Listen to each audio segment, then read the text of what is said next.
Mga kabida, isang magandang oras sa lahat. Welcome po sa akin channel. Ito, pag-usapan po natin, ito pong nangyari po kagabi. Yung appearance po ng dating Pangulong Rodrigo Duterte, mga kabida, sa harap mismo ng mga maestrado at chief prosecutor po, ng International Criminal Court doon ho sa The Hague, Netherlands, mga kabida. May napansin lang po yung karamihan po na nanonood, lalong-lalo na po yung mga Pinoy, na nanghina po ang dating Pangulo, mga kabida, the way he speaks, okay? Parang nanghina po ang Pangulo, po. Okay, ipapakita namin sa inyo yung clip lang po, mga kabida, ng pagtatanong po ng taga-ICC po, kay dating Pangulong Duterte. Actually, mga circumstances lang po yung kanyang tinanong, po, kay former President Rodrigo Duterte, mga kabida, pangalan, edad, saan po ipinanganak, parang ganun Yun kasi yung parang background po ng appearance po, first appearance po sa ICC, mga kabida. Clip lang po, pakinggan natin at obserbahan po natin yung demeanor, yung galaw ng dating Pangulong Rodrigo Duterte, mga kabida. Narito po. Your Honor. I am Rodrigo Roa Duterte. That's my first middle name is Roa. The surname is Duterte.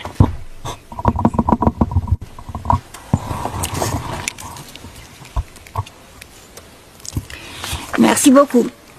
Thank you very much. What is your date of birth? Again, ma'am.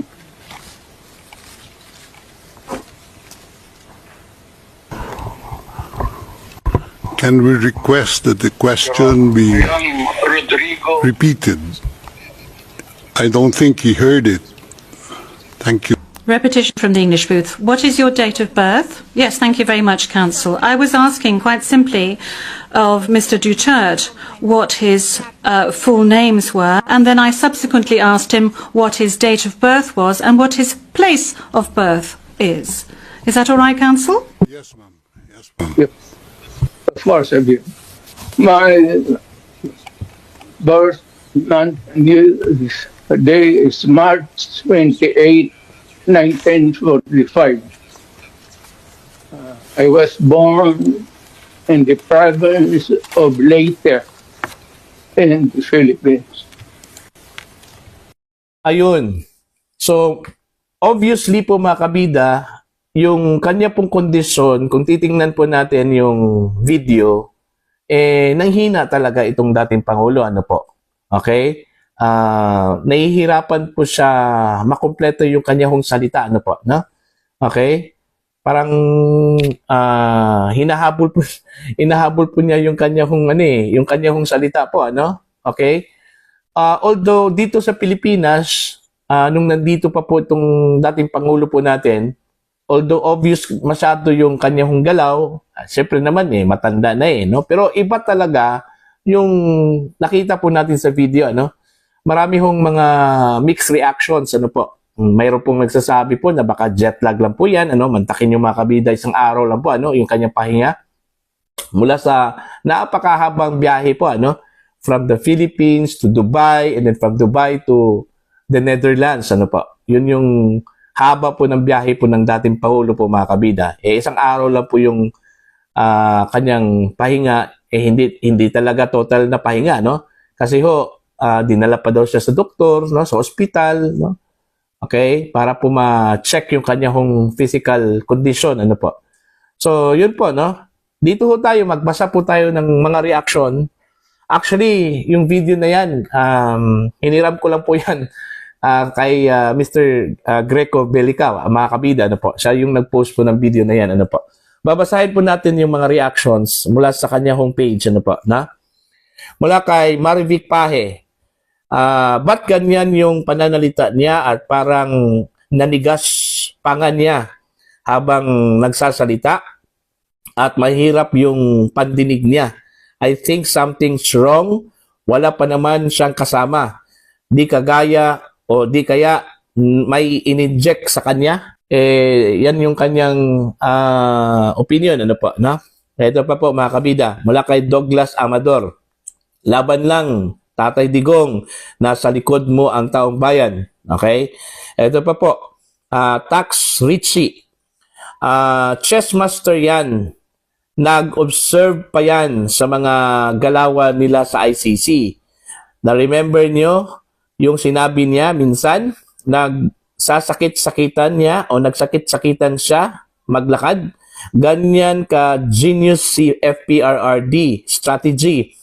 First move pa lang niya, panalo na. Pwede pala through video call, not the in-person appearance. Kaya pray lang tayo na sana ganyan talaga. Ano po? Okay? Yun po yung kanyang opinion. Ano po? Mula kay Hisam Di Maampaw, ano po, no? Be strong, former president. Kailangan mong bumalik sa Mindanao. Allah protects you and win this situation. All people of Mindanao, they love you. Ayan. Mula kay Gang Vlog, dapat may action na ang taong bayan. Ano po, na? Kay Ian Lara, sabi po ni Attorney Roque, hindi po siya nag-breakfast kasi that's food po ang hinain sa kanya. Miss na daw po niya ang tuyo at sinangag na tuna. Ano? So, ito pa po, na Marites Peña Gena, okay? Baka may pinainom sa kanya para manghina siya. Di naman siya ganyan. Oo nga hindi siya ganyan Although mahina po siya nung nandito po sa Pilipinas, pero hindi siya ganyan magsalita, no? Okay? So, baka po may mga factors kung bakit po ganyan po siya magsalita. Okay? Parang hinahabol po niya yung kanyang salita po mga kabida. Ano po, na? Anyway, yun yung first appearance po ng dating Pangulo. Ano po, na? Nagtataka lang po ako kung bakit wala po siya sa courtroom. Yun yung first observation ko po mga kabida nung nakita ko po yung video. Okay? Nung pre-trial po mga kabida, ano po, na?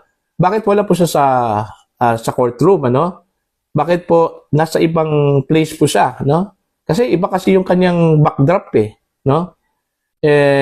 Parang nasa ibang kwarto, no? Ito pong si Digong, ano po mga kabida. So titingnan na lang po natin, baka may iniinda po ang dating Pangulo, kaya siguro hindi nakadalo doon sa courtroom physically, ano po, no? So titingnan na lang po natin kasi napansin po ninyo yung kanya hong legal counsel, si Attorney Salvador Medaldea po mga kabida, ano po, siya po yung nag-enter po ng kanyang appearance, ano, bilang counsel po ng dating Pangulo, and most likely baka madagdagan po yan kasi si Attorney Harry Roque po ay nag-enter na rin na kanyang appearance po, I think kahapon, pero I don't know kung bakit wala siya doon, ano, kasi yun yung sabi po niya he will try to enter an appearance po bilang counsel po ng dating Pangulo po mga kabida dito sa kaso po niya na crimes against humanity, okay, na isinampa po mga kabida ni Attorney Jude Sabio at saka ito pong si dating Senador Antonio Trillanes IV diyan sa International Criminal Court po mga kabida, ano pa, na? So, yun po, no? Although may mga questions po itong kampo ng dating Pangulo, okay? Doon po sa proceeding prior dito sa pagtawag po kay dating Pangulong Duterte po mga kabida, meron pong preliminaries, no? Doon sa ICC kahapon kung saan po kini-question po yung manner po ng pag-aresto po sa kanya, no? Dito sa Pilipinas, mga kabida. Yun nga, yung sinight po mga kabida ni Sas Rugando Sasot na may mga protocols po ang Rome Statute na hindi daw nasunod, ano? So titingnan natin kung bigyan ito ng due course po ng ICC, ano? Mag-pray lang po tayo, baka ito po yung magiging mitsa po mga kabida para po i-dismiss po itong kasong ito, ano?